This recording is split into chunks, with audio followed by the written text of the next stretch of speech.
जिसने देखा अहिल्या को वो मोहित हो जाता है, मोहित हो जाता है।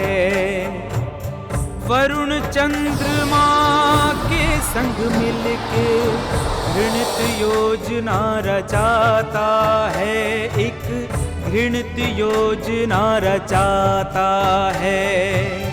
वरुण देव मुर्गा बन बोले, चंद्र अस्त हो जाते हैं। ब्रह्म मुहूर्त समझ गौतम ऋषि स्नान हेतु चले जाते हैं। ब्रह्म मुहूर्त समझ गौतम ऋषि स्नान हेतु चले जाते हैं।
चंद्र वरुण ऋषि भेष में, भीतर सहवास में इंद्र, भीतर सहवास में इंद्र।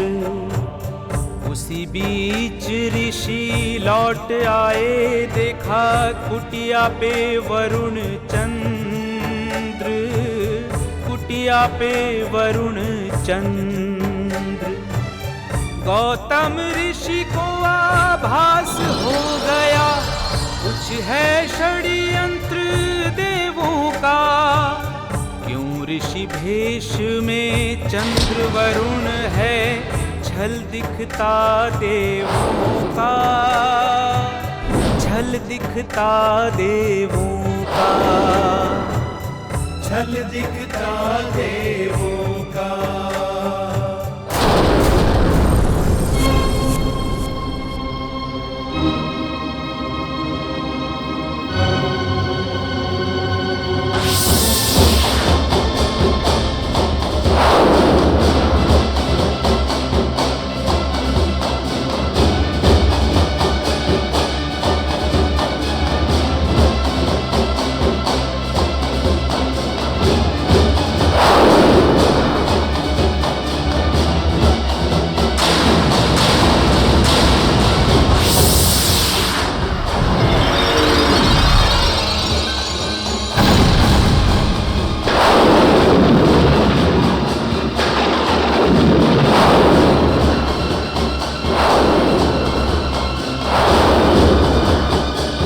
इंद्र, वरुण, चंद्र, तुम तीनों ने पाप और अधर्म की सारी सीमाओं को लांघकर हमारे आश्रम में जो आज अधर्म किया है, उसका दंड हम तुम तीनों को अवश्य देंगे।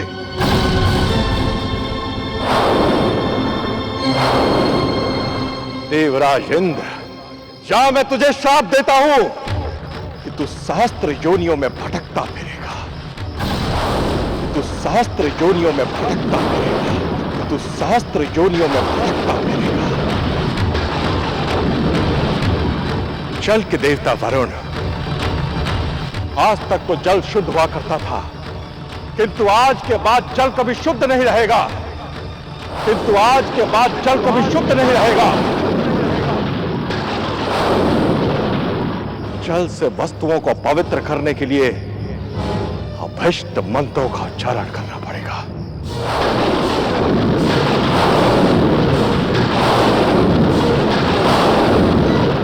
अपने समय से पहले अस्त होकर जो छल और कपट तूने किया है चंद्र, उसके लिए मैं तुझे श्राप देता हूं कि तेरे मुख पर ये काले धब्बे सदा यूं ही बने रहेंगे। तेरे मुख पर ये काले धब्बे सदा यूं ही बने रहेंगे।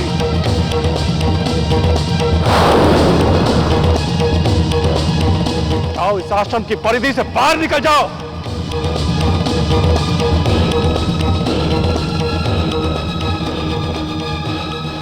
मुझे क्षमा कर दीजिए स्वामी, मुझसे भूल हो गई, मुझे माफ कर दीजिए। आज हमारे आश्रम में जो अधर्म और दुष्कृत्य हुआ है, उसके लिए तू भी बराबर की भागीदार है।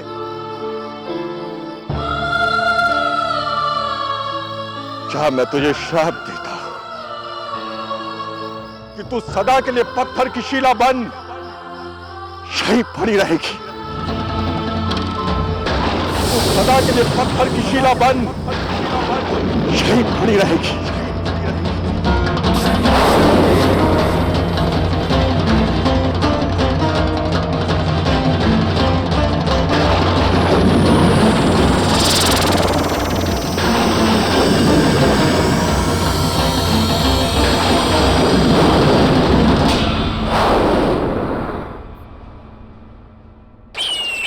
ठहरो ऋषिवर।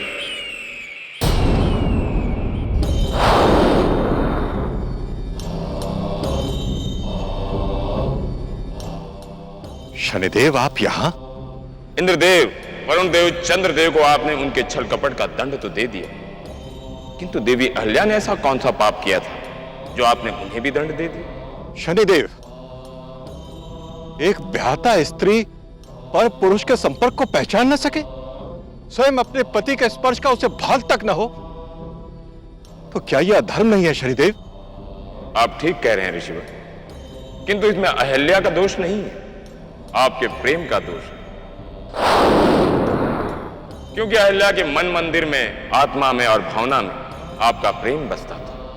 आपके प्रेम संरक्षण में पूरी तरह सुरक्षित थी। इसीलिए जिन संवेदना की उत्पन्न करने की आप बात कर रहे हैं, वो उनके मन में उत्पन्न हुई ही नहीं। ऐसी संवेदना तो तब उत्पन्न होती है जब स्त्री के मन में कोई संदेह हो।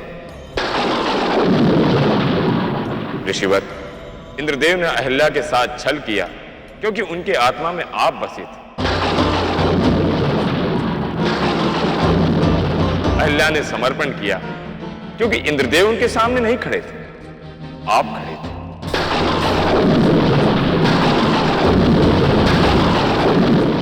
ऋषिवर, आप तो महाज्ञानी हैं।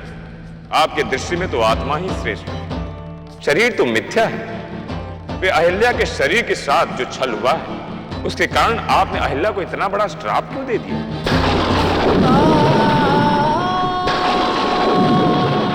फिर आप में और एक साधारण मनुष्य में क्या अंतर रह जाएगा ऋषिवर?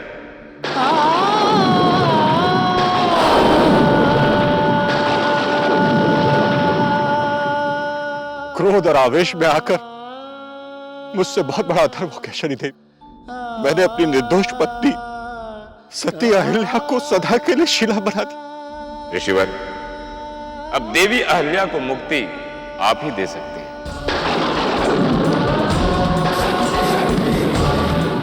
मेरे मुख से श्राप के जो वचन अनायास निकल चुके हैं शनिदेव,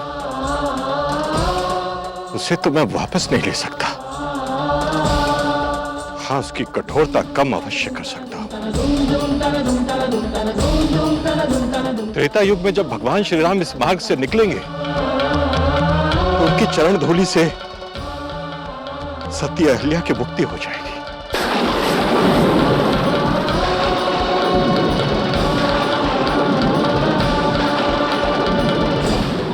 किंतु अनजाने में जो अपराध, जो अधर्म मेरे हाथों हो गया है शनिदेव, उसके पश्चाताप की अग्नि में मैं चल रहा। कृपया वो मार्ग दिखाइए शनिदेव, जिसमें चलकर मैं प्रायश्चित कर सकूं। ऋषिवर, इस संसार की हर घटना किसी दूसरी घटना से जुड़ी हुई है, यही सृष्टि का नियम। ऋषिवर, अपने ज्ञान से किसी निरपराध का उद्धार कर दीजिए, आपका प्रायश्चित हो जाएगा। उसके लिए आपको उत्तर दिशा में जाना होगा।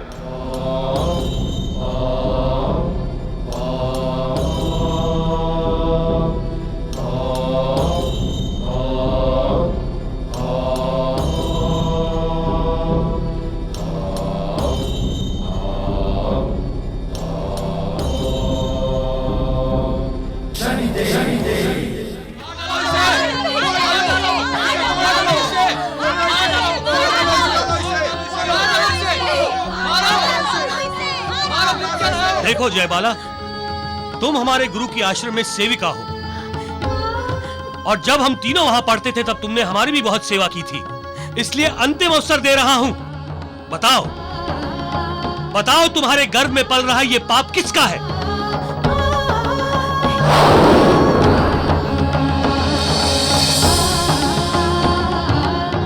बोलो जयबाला, तुम्हारे गर्भ में ये किसका दुराचार है? ऋषिगणों, बस बहुत हुआ। इस पापिन को इसके कर्मों की सजा मिलनी चाहिए। इस राज्य के राजगुरु होने के नाते हम इसे मृत्यु दंड देते हैं।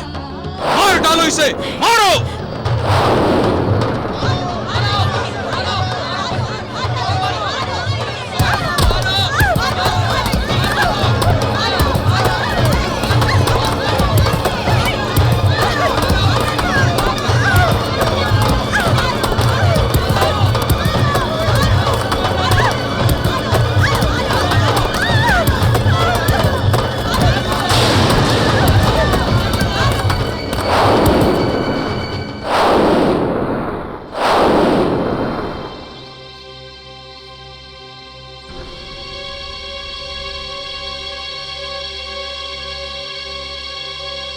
गौतम ऋषि, आप इस पापिन को बचाने का प्रयास ना करें। ये इस समाज के लिए कलंक है। ऋषिवर, ये व्यभिचारिणी है। इसके गर्भ में न जाने किसका पाप पल रहा है।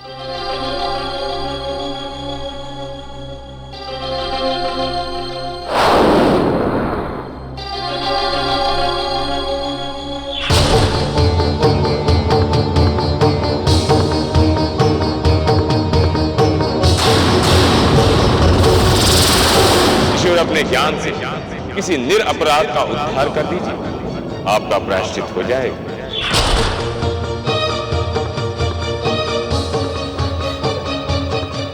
हे प्रजाजनों, इस स्त्री ने कोई पाप किया है अथवा नहीं, ये तो हम नहीं जानते, किंतु इतना आप लोगों से पूछना अवश्य चाहते हैं कि आप सबों को इसे दंड देने का अधिकार किसने दिया?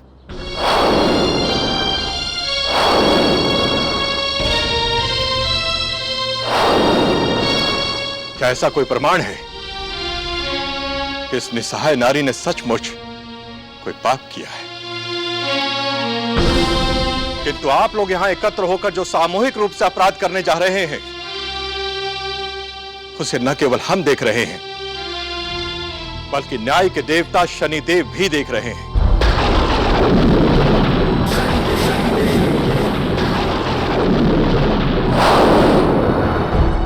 याद रखें प्रजाजनों, आप जो दंड इस अबला नारी को देना चाहते हैं, ठीक वैसा ही दंड एक दिन शनिदेव भी आप लोगों को अवश्य देंगे।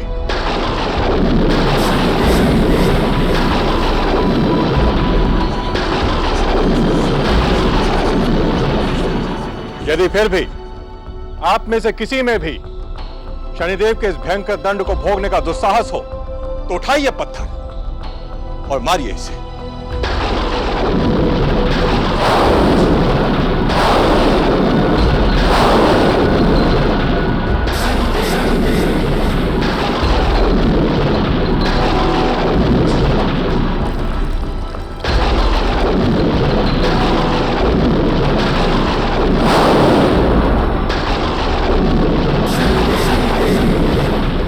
चलो।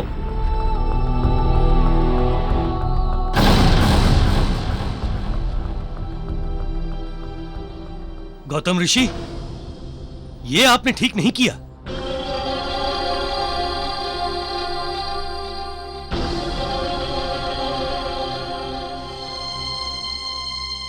ऋषि गौतम, आज आपने जो कार्य किया है वो महान है, क्योंकि जब भी कोई स्त्री उसके गर्भ में पल रहे शिशु के पिता का नाम ना बता सके, इससे बड़ी विवशता संसार में किसी भी स्त्री के लिए हो ही नहीं सकती। किंतु आज आपने उसकी रक्षा भी की और उसे सम्मान भी दिया।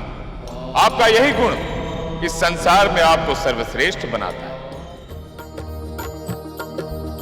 गौतम ऋषि जय बाला को अपनी बेटी बना कर लाए। गर्भवती जय बाला थी, करती सेवा सेविकाएं। एक दिन ऐसा आया ऋषि आश्रम में पुत्र जन्म होता। नामकरण सत्य काम है होता, ऋषि गौतम उसके पालक। ऋषि द्वारा बालक पोषण पर जय बाला प्रसन्न होती। ऋषि की शरण में संतुष्ट है वो, देख के जय बाला रो पड़ती। देख के जय बाला रो पड़ती। पुत्री, अब तुम्हारा पुत्र सत्यकाम अपनी बाल्यावस्था को पूरी कर किशोर अवस्था में प्रवेश कर रहा है, इसलिए समय आ गया है इसके उपनयन संस्कार करने का।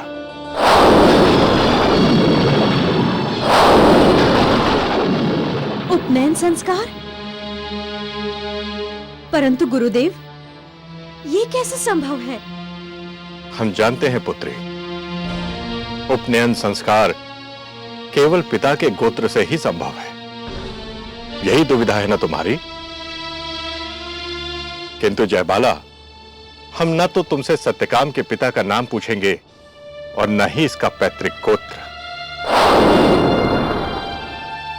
हम तो इसका उपनयन संस्कार इसकी माता के नाम से करेंगे। हम तो इसका उपनयन संस्कार इसकी माता के नाम से करेंगे और इसे अपना गोत्र देंगे। और इसे अपना गोत्र देंगे। आज तक इस संसार में उपनयन संस्कार केवल पिता के नाम से ही होता चला आ रहा है, किंतु आज से हम गौतम ऋषि माता के नाम को भी संस्कार का अधिकार देते हैं। माता के नाम को भी संस्कार का अधिकार देते हैं। माता के नाम को भी संस्कार का अधिकार देते हैं।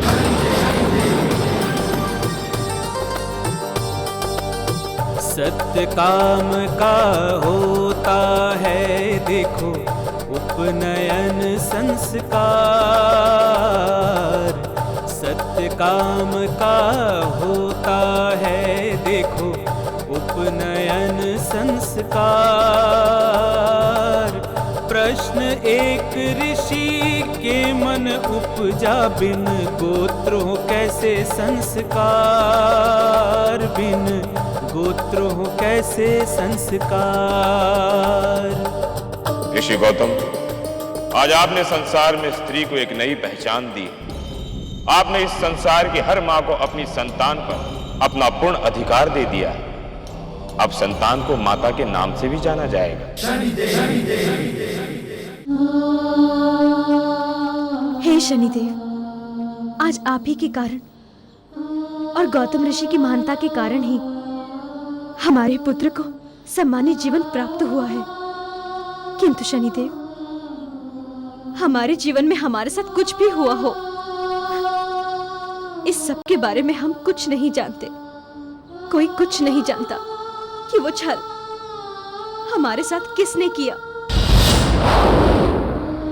हमारी आपसे एक ही विनती है, जो दुख, अपमान, तिरस्कार हमें सहना पड़ा, वो इस संसार में किसी और स्त्री को ना सहना पड़े, ना सहना पड़े। जय बाला, तुम नहीं जानती तुम्हारे साथ जो अत्याचार हुआ है उसे किसने किया है। किंतु हमारी दृष्टि इस संसार में होने वाले हर अन्याय और अत्याचार पर है। हम जानते हैं कि वो दुष्ट कौन है। हमें आज भी वो स्मरण है, वो दिन, वो घड़ी जब तुम आश्रम में। देवी जयबाला, सुनो तो। देवी, कल से हमारा राजसी जीवन आरंभ होने वाला है। हम तीनों मित्र राजा शब्दसेन के राजगुरु बन जाएंगे। यदि कभी किसी सहायता की आवश्यकता हो तो संकोच मत करना। नहीं ऋषिवर, हमारी कैसी आवश्यकता। हमने अपना पूरा जीवन इसी आश्रम को समर्पित कर दिया है। फिर कोई कमी भी तो नहीं है यहाँ पर। धन्यवाद। जाइए जाइए जाइए।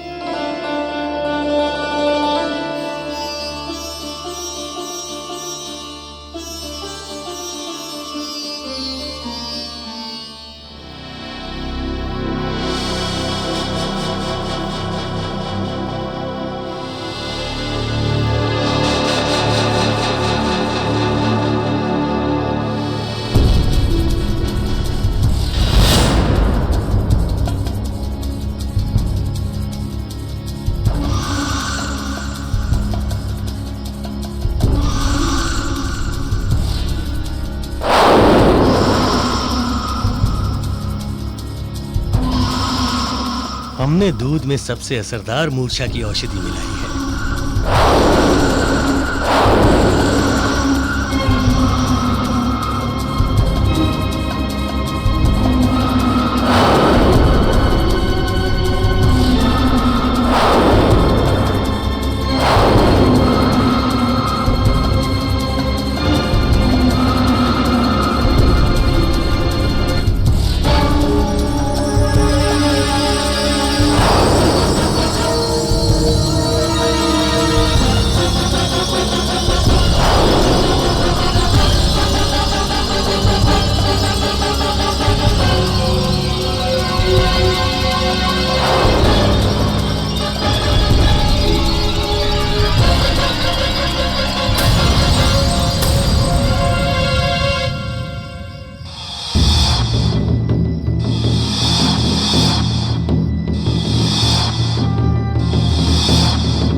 जयबाला, अब समय आ गया है कि उन तीनों पापियों को उनके महापाप का महादंड देने का। तीनों पापियों को ऐसा दंड मिलेगा कि भविष्य में कोई भी पापी उनके दंड को देखते ही ऐसा पाप करने का दुस्साहस नहीं करेगा।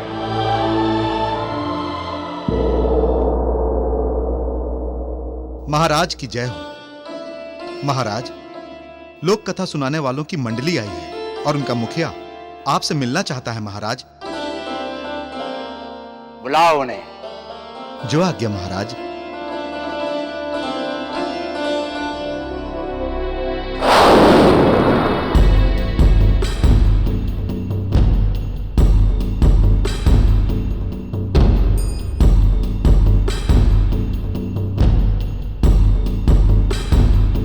महाराज की जय हो।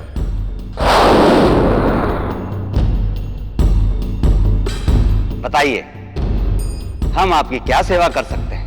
महाराज, सेवा तो हम आपकी करने आए हैं। यदि आप हमें अवसर दें तो हम आपको कोई कथा सुनाएं। क्यों नहीं, बताइए, आप हमें क्या सुनाएंगे? महाराज, हम तीन पापियों की कथा आपको सुनाएंगे। ठीक है महाराज, धन्यवाद। आओ सुंदरी। कलाकार महोदय, आपके साथ ये स्त्री कौन है?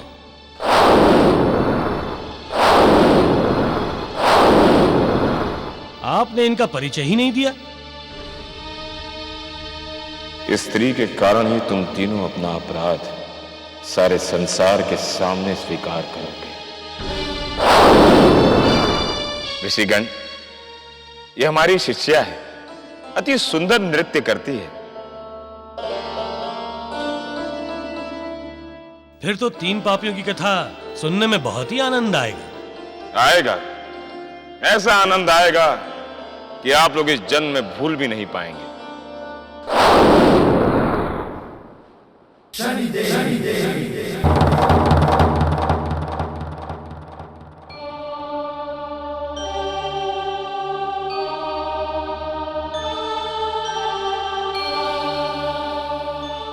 तुम तीनों जिस नर्तकी का मुख देखने के लिए उत्सुक हो, अब उसी के मुख पर तुम्हारे पापों का अक्स दिखाई देगा।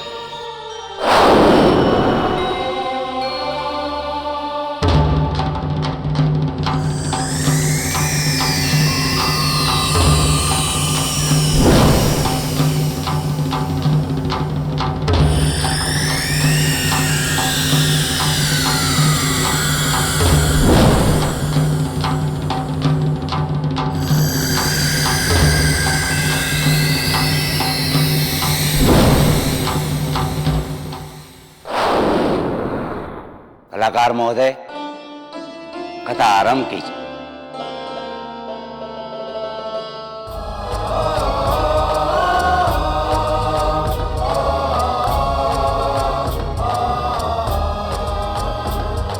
सुन लो एक कहानी, एक बेबस नारी की कहानी। घूंघट के पीछे जो चेहरा है, सुन लो उसकी कहानी। बेबस नारी की कहानी, सुन लो मेरी जुबानी। कथा है तीन पापियों की, कथा है तीन धर्मियों की। तीनों ने किया महापाप एक साध्वी से। घूंघट के पीछे जो चेहरा है, सुन लो उसकी कहानी।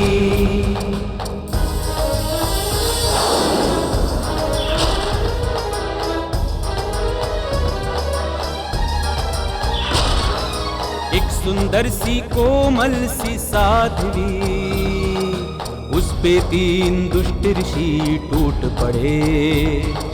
उस काली रात में वो अनजानी दरिंदों ने तन शोषण किए थे। सारी दुनिया सो रही थी पर शनि की आंखें उसे देखती थी। उन बलात्कारियों को दंड देंगे शनि, जिनकी मंशा इतनी बुरी थी। घूंघट के पीछे जो चेहरा है, सुन लो उसकी कहानी।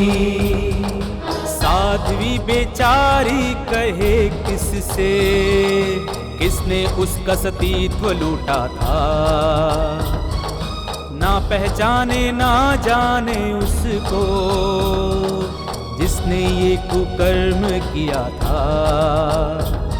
अपमान हुआ उस साध्वी का, औरत का सम्मान मिट गया। जब गर्भवती होके फिरती थी, सबने उसको तिरस्कृत किया। सबने उसको तिरस्कृत किया। सबने उसको तिरस्कृत किया।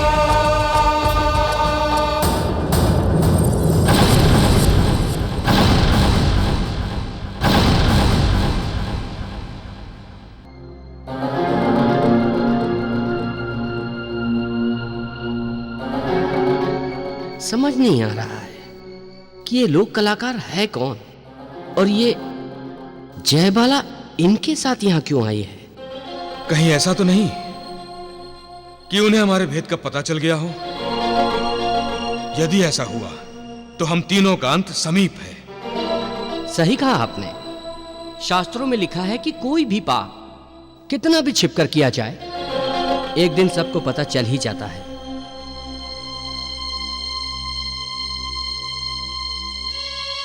ऐसा नहीं होगा, क्योंकि हमने इस समस्या का हल ढूंढ लिया है।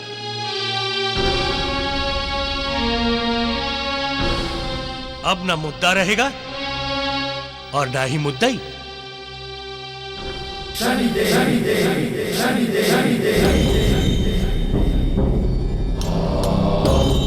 तुम तीनों पापियों उसी रास्ते पर जा रहे हो जो रास्ता हमने तुम तीनों के लिए निर्धारित किया है।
देख लिया महाराज, ये तीनों ऋषि आप ही के महल में अपराधी के भेष में छिपे हैं।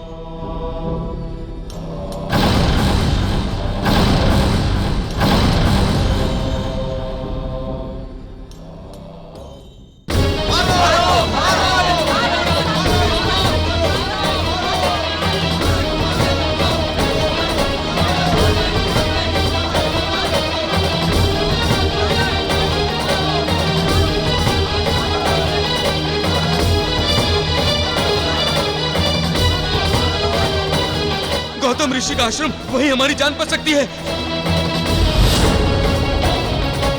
तुम तीनों पापी उसी स्थान पर पहुंच रहे हो जहां तुम्हें अपने पापों को स्वीकार करना है।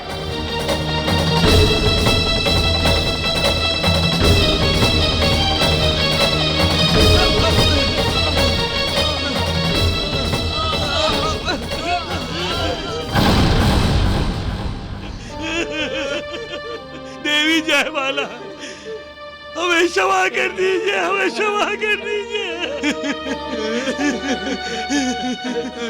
हमने ही तुम्हारे साथ अत्याचार किया था।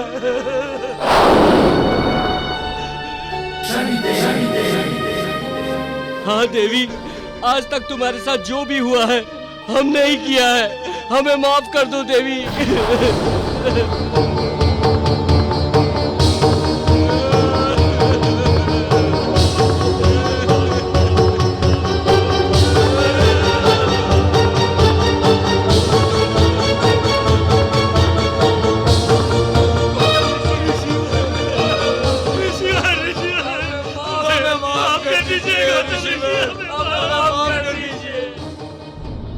ये तीनों ऐसे पापी हैं जिन्हें देखकर मृत्यु भी इनका तिरस्कार करेगी। इन्हें संसार का सबसे बड़ा दंड मिलना चाहिए, ऐसा दंड जो कठोर और घृणित हो। इनकी प्रवृत्ति चांडाल की प्रवृत्ति है। ऋषिवर, इन्हें चांडाल बना दीजिए।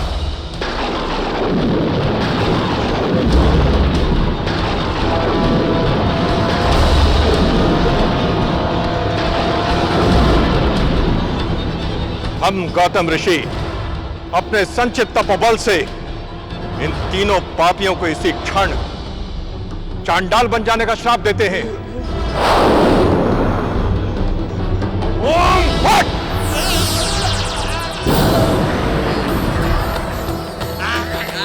ओ न्याय दंड शनि देव का चलता, पापी कोई भी फिर नहीं बचता। ढोंगी ऋषि बनने वाला कर्म से है चांडाल बनता। ढोंगी ऋषि बनने वाला कर्म से है चांडाल।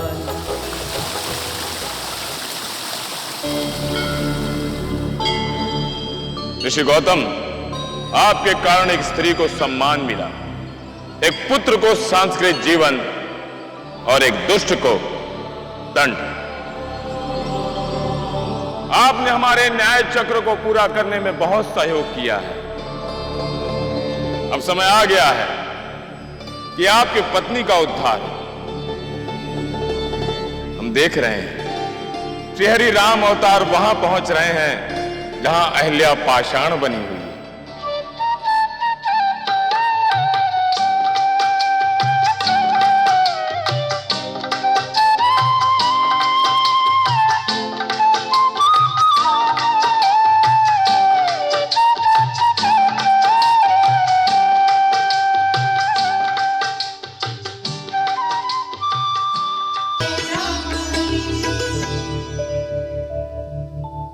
अहिल्या देवी, हमें क्षमा कर दीजिए देवी। स्वामी, आपका दिया हुआ श्राप मेरे लिए वरदान सिद्ध हुआ है और आपके उसी श्राप के कारण मुझे साक्षात श्री हरि के दर्शन हुए हैं। हाँ देवी, आप सही कह रही हैं। ये सब कुछ शनिदेव के न्याय का चक्र था। देखिए, शापित होने के बाद भी आपको प्रभु श्री राम के दर्शन करा दिए और मुझे अज्ञानी के हाथों जयबाला का उद्धार। हे न्याय के दंडाधिकारी शनिदेव, आपकी महिमा सचमुच अपरंपार है। देवी, एक बार प्रेम से बोलिए शनिदेव महाराज की जय। शनिदेव महाराज की जय।